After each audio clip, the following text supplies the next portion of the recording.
वैभव लक्ष्मी व्रत कथा। लाखों की जनसंख्या को अपने में समेटे कुशीनगर एक महानगर था।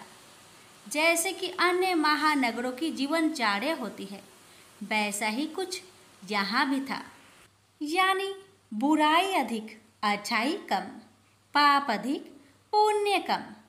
इसी कुशीनगर में हरिवंश नामक एक सद्गृहस्थ अपनी पत्नी दामिनी के साथ सुखी संपन्न जीवन गुजार रहा था। दोनों ही बड़े नेक और संतोषी स्वभाव के थे। धार्मिक कार्य अनुष्ठानों में उनकी अपार श्रद्धा थी। दुनियादारी से उनका कोई विशेष लेना देना नहीं था। अपने में ही मगन गृहस्थ की गाड़ी खींचे चले जा रहे थे दोनों। किसी ने ठीक ही कहा है, संकट और अतिथि की आने के लिए कोई समय निर्धारित नहीं होता। कुछ ऐसा ही हुआ दामिनी के साथ। जब उसका पति हरिवंश न जाने कैसे बुरे लोगों की संगत में फंस गया और घर गृहस्थी से उनका मन उचट गया। देर रात शराब पीकर घर आना और गाली गलौज तथा मारपीट करना उसका नित्य का नियम सा बन गया था। जुए, राटे, रेस तथा वैश्यगमन जैसे बुरे कर्म भी कुसंगति के बदौलत उसके पल्ले पड़ गए। धन कमाने की तीव्र लालसा ने हरिवंश की बुद्धि हर ली और उसको अच्छे बुरे का भी ज्ञान न रहा। घर में जो कुछ भी था सब उसके दुर्व्यसनों की भेंट चढ़ गया। जो लोग पहले उसका सम्मान करते थे अब उसे देखते ही रास्ता बदलने लगे। भूखमरी की हालत में भिखमंगों के समान उनकी स्थिति हो गई। लेकिन दामिनी बेहद संयमी और आस्थावान तथा संस्कारी स्त्री थी। ईश्वर पर उसे अटल विश्वास था। वह जानती थी कि यह सब कर्मों का फल है। दुख के बाद सुख तो एक दिन आना ही है।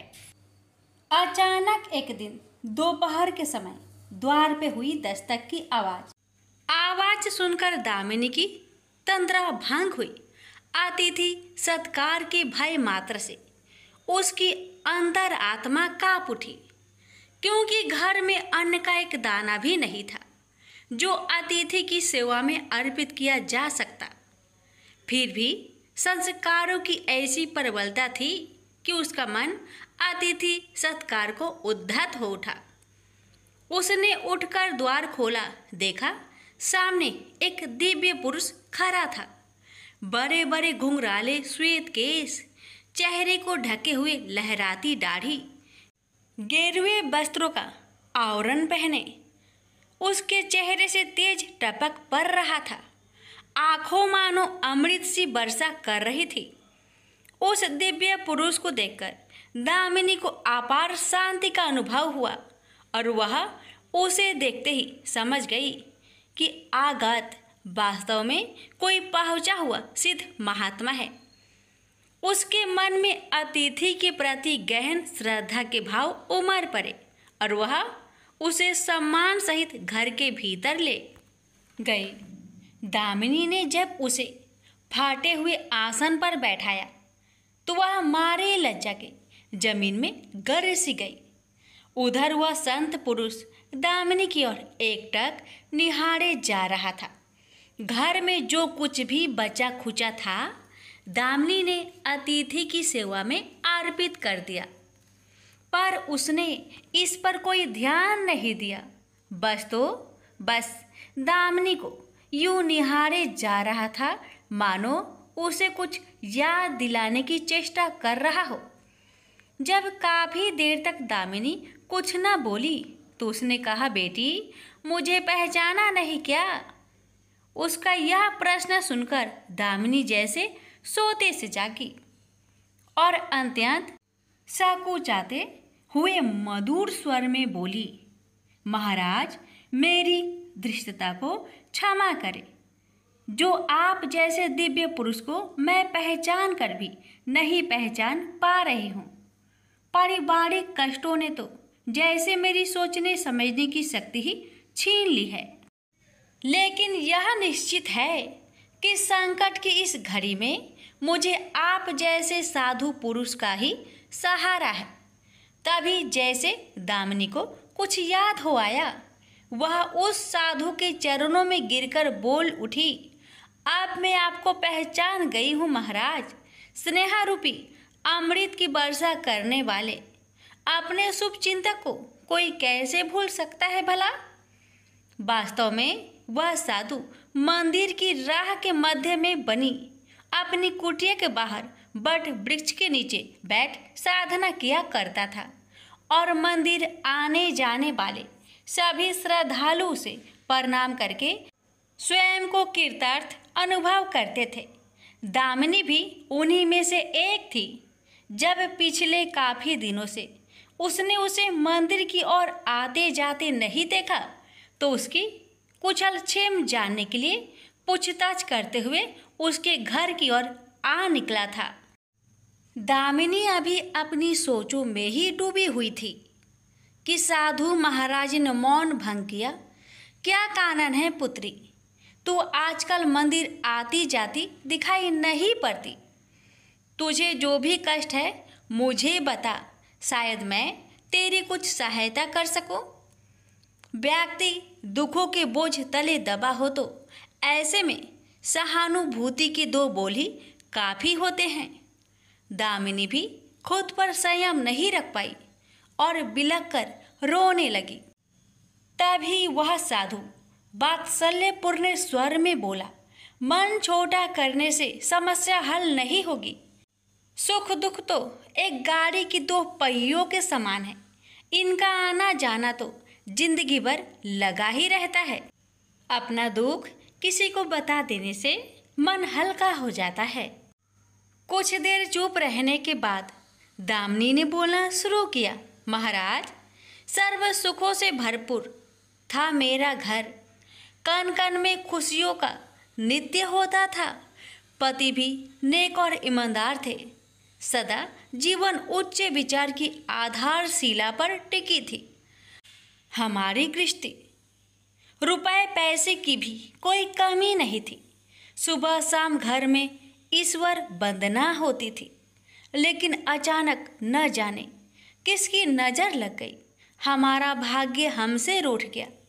मेरे पति कुछ संगति में फंसकर अपना सब कुछ गवा बैठे। अब तो ऐसा लगता है जैसे साया भी साथ छोड़कर जाने को तैयार बैठा है। भिखारियों से भी बदतर स्थिति हो गई है हमारी। दामिनी की करुण व्यथा सुनकर साधु का हृदय हाहाकार कर उठा। वह द्रवित स्वर में बोल उठा, बेटी, कर्म का लिखा तो भोगना ही पड़ता है। तुम्हारे कष्टों का भी कर्मों से नाता है। लेकिन तुम चिंता ना करो, सब कुछ पहले जैसा हो जाएगा। दुख के बाद ही सुख आता है। दुख सहे बिना सुख की सच्ची अनुभूति हो ही नहीं सकती। तुम माँ लक्ष्मी के प्रति श्रद्धा जारी रखो। सबका उद्धार करने वाली प्रेम का छलकता सागर है माँ लक्ष्मी। अपने भक्तों पर सदैव उनकी कृपा दृष्टि रहती है। तुम संपूर्ण आस्था के साथ माँ वैभव लक्ष्मी का व्रत करना शुरू करो। तुम्हारी साधना अवश्य रंग लाएगी। दामिनी एक संस्कारी स्त्री थी। धर्म कर्म में उसकी अगाध आस्था थी। माँ वैभव लक्ष्मी के व्रत की बात सुनकर उसका चेहरा दमक उठा। बोली, महाराज, यदि इस व्रत को करने से मेरे परिवार पर आई विपदा टल सकती है तो मैं इसे जरूर करूँगी। आप मुझे बताएं कि इस व्रत को कब और कैसे किया जाता है। साधु महाराज दामिनी की भक्ति भावना देखकर प्रसन्न होकर बोले, बेटी, सारे जगत का कल्याण करने वाली माँ वैभव लक्ष्मी के व्रत की विधि में जन कल्याण तुम्हें बता रहा हूँ। प्रत्येक शुक्रवार को यह व्रत किया जाता है। सर्वप्रथम जितने शुक्रवार को यह व्रत करना हो उसका संकल्प लेकर माँ वैभव लक्ष्मी को मन ही मन प्रणाम करें स्नान आदि से निवृत्त होकर स्वच्छ धवल वस्त्र पहनकर पूरब दिशा की ओर मुख करके आसन पर बैठे। सामने एक चौकी पर चावल की एक ढेरी लगाकर उस पर पानी से भरा कलश स्थापित करें, जो तांबे का होना चाहिए। कलश को कटोरी से ढक दे और उस कटोरी में कोई भी स्वर्ण भूषण रखे। सोना ना हो तो चांदी का आभूषण रखे, वह भी पास ना हो तो रुपए का सिक्का भी काम दे सकता है। शुद्ध घी का दीपक तथा अगरबत्ती जलाए और मन ही मन पूर्ण श्रद्धा के साथ माँ वैभव लक्ष्मी का जाप करते रहे।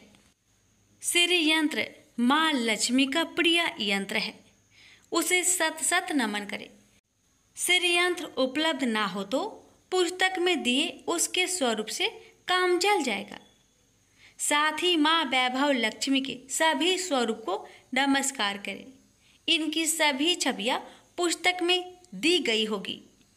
कटोरी में रखे गहने या रुपए पर हल्दी, कुमकुम तथा अक्षत अर्पित करें। कोई भी मिष्टान प्रसाद के रूप में रखे, संभव ना हो पाए तो गुड़ या शक्कर से भी काम चल सकता है। फिर श्रद्धापूर्वक माँ की आरती करके 14 बार प्रेम सहित बोले, जय माँ वैभव लक्ष्मी। माँ वैभव लक्ष्मी मेरी मनोकामना पूरी करे, ऐसा संकल्प लेकर सच्चे मन से माँ से विनती करे। प्रसाद बांटे और स्वयं भी ग्रहण करे। दिन में एक बार स्वास्तिक भोजन करे। यदि संभव हो तो उपवास रखे। पूजा में रखा गहना या रुपए लाल कपड़े में लपेटकर सुरक्षित रख ले। यह आगे आने वाले शुक्रवार को पूजा में काम आएगा। कलश में भरा जल तुलसी के पौधे को समर्पित कर दे तथा अक्षत पंछियों को आहार स्वरूप डाले। ऐसी शास्त्रोक्त विधि से व्रत करने वाले को शीघ्र फल मिलता है। साधु महाराज के मुख रविंद से यह वृत्तांत सुन दामिनी पुलकित हो उठी। उनके चरण स्पर्श कर उत्साहित स्वर में बोली, अब लगे हाथ उद्यापन की विधि भी बता दे महाराज। इसके बिना तो व्रत अधूरा ही रह जाएगा। अवश्य बेटी, कहकर साधु महाराज उद्यापन की विधि बताने लगे। चाहे जितने भी शुक्रवार प्राय 11 या 21 व्रत करने का संकल्प लिया हो, लेकिन मन में माँ वैभव लक्ष्मी के प्रति श्रद्धा तथा आस्था बारंबार बनी रहनी चाहिए। जिस दिन अंतिम शुक्रवार का व्रत हो, उस दिन शास्त्रोक्त विधि से उद्यापन किया जाता है। अन्य शुक्रवारों की भांति ही इस दिन भी पूजन करें। हाँ, प्रसाद के रूप में खीर अवश्य रखें। पूजा के बाद नारियल फोड़कर 7 कुंवारी कन्याओं को चरण धोकर कुमकुम का तिलक लगाकर पूजन करें। उन्हें सामर्थ्य अनुसार दक्षिणा दें और माँ वैभव लक्ष्मी व्रत की पुस्तकें उपहार स्वरूप भेंट में दें। फिर प्रसाद के रूप में खीर वितरित करें। अब माँ वैभव लक्ष्मी के सभी स्वरूप को मन ही मन नमन करते हुए कहे, हे माँ, यदि मैंने शुद्ध तथा निर्मल हृदय से आपकी स्तुति करते हुए वैभव लक्ष्मी व्रत विधि विधान अनुसार पूर्ण किया हो तो मेरी मनोकामना अवश्य पूरी करना।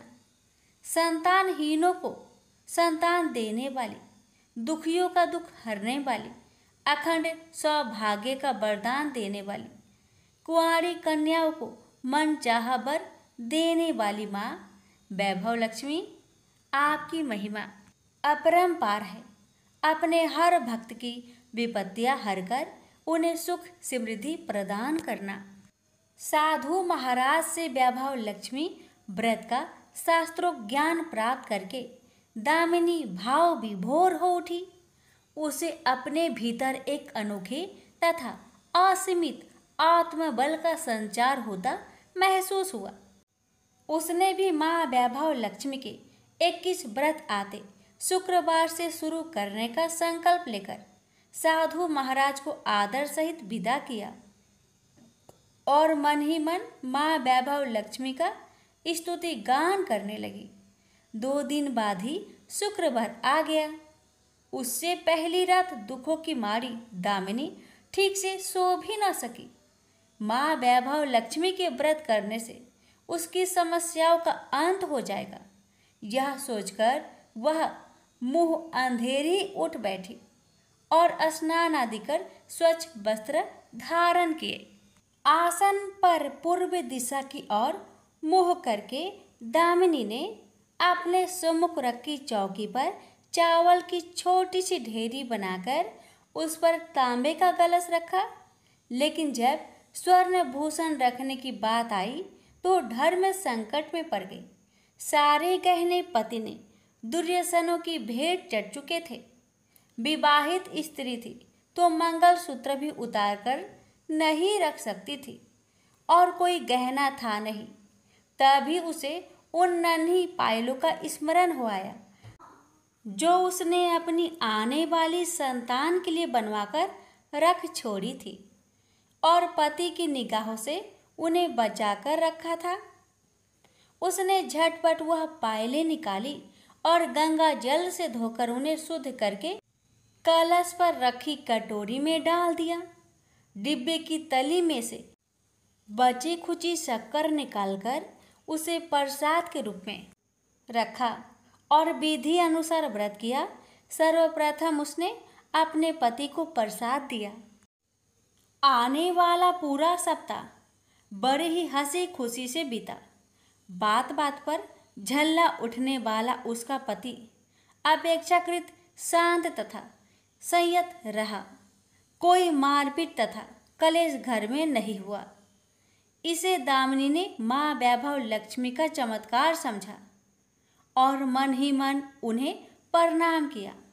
माँ वैभव लक्ष्मी के प्रति उसकी आस्था और भी बलवती हो गई।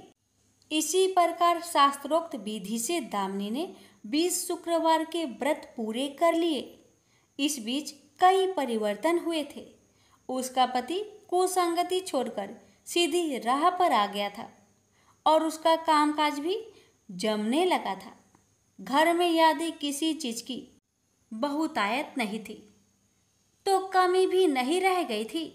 यह सब माँ वैभव लक्ष्मी के चमत्कार और दामिनी की आस्था तथा विश्वास का परिणाम था।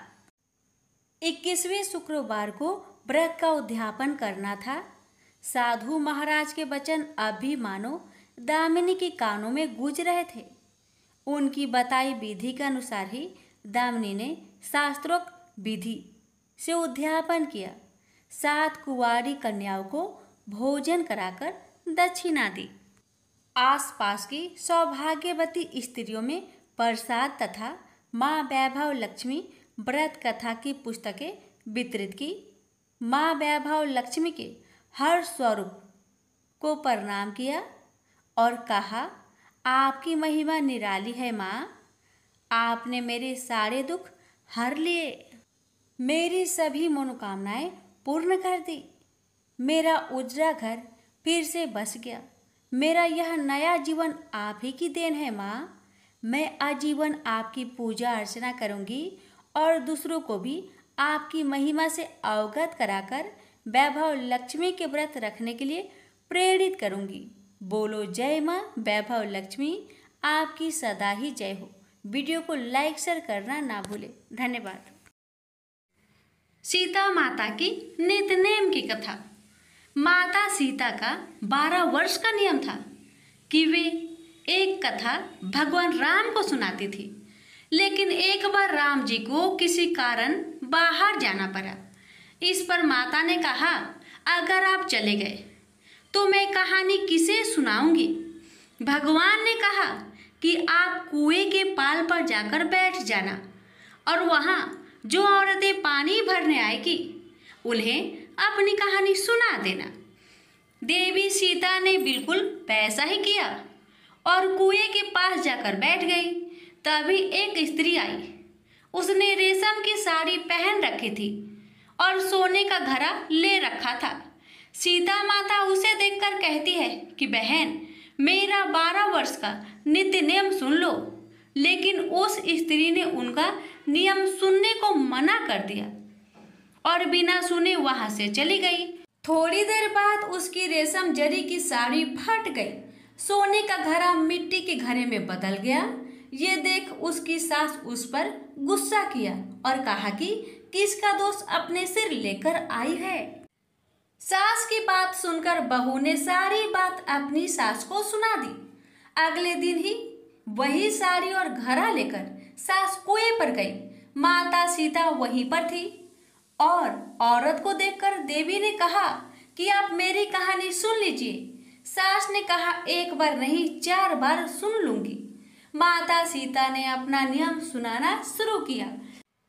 राम आए लक्ष्मण आए, देश के पुजारी आए, नित्य नेम का नेम लाए। आओ राम बैठो राम, तपी रसोई जियो राम। माखन मिश्री खाओ राम, दूध बतासा पियो राम।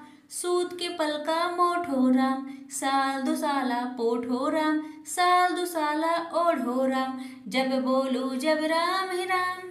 राम सवारे सबके काम, खाली घर भंडार भरेंगे। सबका बेड़ा पार करेंगे, श्री राम जय जय राम। तब सास ने कहा कि बहन, आपकी कहानी तो बहुत अच्छी है। ऐसा कहकर वे अपने घर की ओर चली गई। थोड़ी समय बाद उसकी साड़ी रेशम जरी की बन गई और घड़ा सोने का बन गया। बहू के पूछने पर सास ने कहा कि बहू, तू दोष लगा के आई थी और मैं अब दोष उतारकर आ रही हूँ। सास ने कहा, वे कोई साधारण स्त्री नहीं है, बल्कि सीता माता थी। वे पुराने से नया कर देती है, खाली घर में भंडार भर देती है। वह लक्ष्मी जी का वास घर में कर देती है। आदमी की जो भी इच्छा हो उसे पूरा कर देती है। बहू के कहने पर सास ने वही कहानी उसे भी सुना दी और ऐसे ही पूरे मोहल्ले में नित्य नेम की कथा चल पड़ी। प्रेम से बोलिए सिया रामचंद्र की जय। राम लक्ष्मण जी की कहानी। राम लक्ष्मण की कहानी। भगवान श्री राम, लक्ष्मण और सीता जी पिता दशरथ जी की आज्ञा से वनवास जाने लगे। रास्ते में सभी तीर्थ गंगा, जमुना, गोमती नदियों में पितृ तर्पण कर वन में कंदमूल फल फूल खाते हुए वन में अपना समय व्यतीत करने लगे। एकम के दिन लक्ष्मण जी ने राम जी की आज्ञा से फल मूल लाकर माँ सीता को दिए। तब माँ सीता ने 4 पत्तल परोसी। तब लक्ष्मण ने पूछा, भाभी माँ, हम 3 हैं, फिर 4 में क्यों परोसा? तब माँ सीता बोली, 1 पत्तल गौ माता की है। राम जी लक्ष्मण जी गौ माता को पत्तल परोसती। तब राम जी ने पूछा, सीता जी, आपने खाना शुरू क्यों नहीं किया? तब सीता माँ बोली, मेरे तो राम कथा सुनने का नियम है। राम कथा सुनने के बाद ही मैं फल ग्रहण करूँगी। तब राम जी बोले, मुझे कथा सुना दो। लक्ष्मण जी बोले, मुझे सुना दो। तब माँ सीता बोली, औरत की बात औरत सुने। आप मेरे पति हो, आप मेरे देवर हो, आपसे कैसे कहूँ? तब लक्ष्मण जी ने सोचा, इस जंगल में कौन औरत मिलेगी। तब लक्ष्मण जी ने अपनी माया से एक नगरी का निर्माण किया। उस नगरी में सब सुख सुविधाएं से युक्त थी। उस नगरी में सब चीजें सोने की थी, इसलिए नगरी का नाम सोन नगरी रखा। सभी नगर निवासियों को घमंड हो गया। उस नगरी में कोई गरीब नहीं था। जब सीता जी कुएं पर पानी लेने गई और पानी हारिनों से राम राम किया तो कोई नहीं बोली। थोड़ी देर में एक छोटी कन्या आई। सीता जी उससे राम राम बोली और कहा कि बाई राम कथा सुनेगी। तब वह बोली, मेरे तो घर पर काम है। सीता जी ने कहा, मेरे पति राम और देवर लक्ष्मण भूखे हैं। तब लड़की बोली, मेरी माँ मेरा इंतजार कर रही है। वह लड़की वहाँ से जाने लगी। तब माँ सीता के क्रोध से सारी नगरी साधारण सी हो गई। जब लड़की घर गई तो माँ बोली, बाई ये क्या हुआ? तब लड़की बोली, मेरे को तो नहीं पता है। वहां पर एक साध्वी बैठी थी, मुझे राम कथा सुनने के लिए बोली, पर मैं तो कथा नहीं सुनी। यदि उसने कुछ किया हो तो पता नहीं। तब उसकी माँ ने उसको वापस जाकर कथा सुनने को कहा। लड़की ने वापस जाकर कथा सुनने से मना कर दिया। तब उसकी बहू बोली, आपकी आज्ञा हो तो मैं कहानी सुनकर आती हूँ। जब बहू कुएं पर गई तो पानी भरे और खाली करे। तब सीता जी ने कहा, आपके घर पर कुछ काम नहीं है क्या? तब वह बोली, माता जी मैं तो सारा काम करके आई हूँ। तब माँ सीता बोली, तू मुझे माँ कहकर बुलाई, यदि तुझे समय हो तो मेरी राम कहानी सुन लोगी? तब वह बोली, माता जी कहानी सुनाओ, मैं प्रेम से कहानी सुनूंगी। चंदन चौकी मोतिया हार, राम कथा माहड़े हिड़बिड़ो आधार। राम कथा सुनाऊं, राम ने मनाऊं, राम कहे तो परदेश में जाऊं। सीता जी ने कहा, हे भाई तूने मेरी मृत्यु लोक में मदद करी, भगवान तेरी स्वर्ग लोक में रक्षा करेंगे। सीता जी ने राम कथा सुनाई। बाई ने कथा सुनी। आओ राम बैठो राम, जल भर झाड़ी लाई राम। केलारी दातून लाई राम, ठंडा जल भर लाई राम। संपाडो पधरावो राम, जकलैया टोपी ललाई राम। करा किलंगी लाई राम, स्वर्ण सिंहासन लाई राम। तापर आप बिराजो राम, झालड़ टिकारा लाई राम। शंख ध्वनि गरनाऊ राम, हिडिबे हीरा शोभे राम। निरखता मन मोहे राम, चरण शरण में आई राम। शरण आपरी ले लइयो राम, माखन मिश्री लाई राम। माखन मिश्री आरोगो राम, दूध भर कटोरी लाई राम। मेवा चिरंजी परोसू राम, खाती मीठी चाखा राम। चरखो फरखो आरोगो राम, रूच रूच भोग लगाऊं राम। जो भावे सो ले लो राम, जल भर झाड़ी लाई राम। अभी आचमन कर लो राम, रे श्याम गमछा लायो राम। हाथ मुँह पोछ लियो राम, पुष्पासु सेज बिछाऊ राम। अंतरिया छिड़काऊ राम, हिगलू डोलिया डलाऊ राम। सीता जी चरण दबावे राम, सुख भर सेज ओढ़ो राम। हजार पंखा ढोलू राम, थामे राम महा में राम। रोम रोम में राम ही राम, घट घट माया विराजो राम। मुख में तुलसी बोलो राम, खाली मिजाज काई काम। जब बोलो जब राम ही राम, बोलो पंछी राम राम। पूर्ण होवे मंगल काम। राम कथा पूर्ण हुई तो सीता जी ने कहा, हे भाई तूने मेरी राम कथा सुनी, मेरी सहायता की। राम जी लक्ष्मण को जिमाया है, भगवान तेरी भी रक्षा करेंगे, तुझे स्वर्ग का सुख मिलेगा। सीता माता ने उपहार स्वरूप अपने गले का हार दे दिया। जब वह घर गई तो उसके मटका सब सोने के हो गए। सासू जी ने कहा, ये सब तू कहाँ से लाई? मैं माँ सीता से राम कथा सुनी, ये इसी का फल है। सासू जी ने कहा, प्रतिदिन राम कथा सुनाना।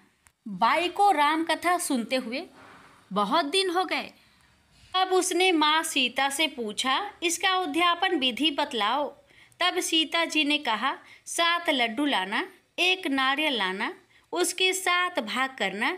1 भाग मंदिर में चढ़ाना, जिससे मंदिर बनावे जितना फल होता है। 1 भाग सरोवर के किनारे गाड़ देना, जिससे सरोवर खुदवाने जितना फल होता है। 1 भाग भागवत गीता पर चढ़ाना, जिससे भागवत गीता पाठ करवाने जितना फल होगा।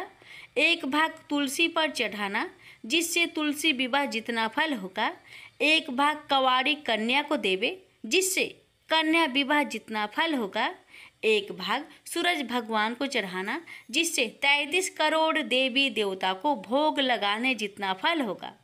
अब उसने विधि पूर्वक उद्यापन कर दिया। माता सीता के पास आई। माता, मैंने तो विधि पूर्वक उद्यापन कर दिया, अब 7 दिन बाद वैकुंठ से विमान आएगा। गांव के सारे लोग एकत्र हो गए और पूछने लगे कि भाई, तूने ऐसा कौन सा धर्म पुण्य किया? गीता, भगवत गीता के पाठ किए, हमें भी बताओ। तब बाई ने कहा, मैंने तो माता सीता से प्रतिदिन राम कथा सुनी और नियम से उद्यापन किया। तब समस्त ग्रामीण राम कथा सुनने की जिद करने लगे। तब बाई राम कथा कहने लगी और सब नर नारी सुनने लगे। राम कथा संपूर्ण होते ही समस्त नगरी सोने की हो गई। बाई ने कहा, जो कोई राम कथा सुनेगा उसको मेरे समान ही फल मिलेगा। सब राम लक्ष्मण की जय जयकार करने लगे और विमान स्वर्ग में चला गया। 7 स्वर्ग के दरवाजे खुल गए। पहले द्वार पर नाग देवता, समस्त देवी देवता पुष्प वर्षा करने लगे। देवताओं ने पूछा कि तूने क्या पुण्य किया? तब उसने कहा, मैंने राम लक्ष्मण जानकी की कहानी सुनी। तू समस्त देवताओं ने कहा, वर मांग। तब उसने कहा, मेरे तो सब सिद्धियां है, मुझे यह वर दो कि जो भी श्रद्धा व भक्ति से राम कथा, राम लक्ष्मण जानकी की कहानी सुनेगा उसको मेरे समान ही फल मिले। सभी देवताओं ने पुष्प वर्षा करते हुए तथास्तु कहा। चारों ओर राम राम की जय जयकार होने लगी। प्रेम से बोलिए सीताराम की जय।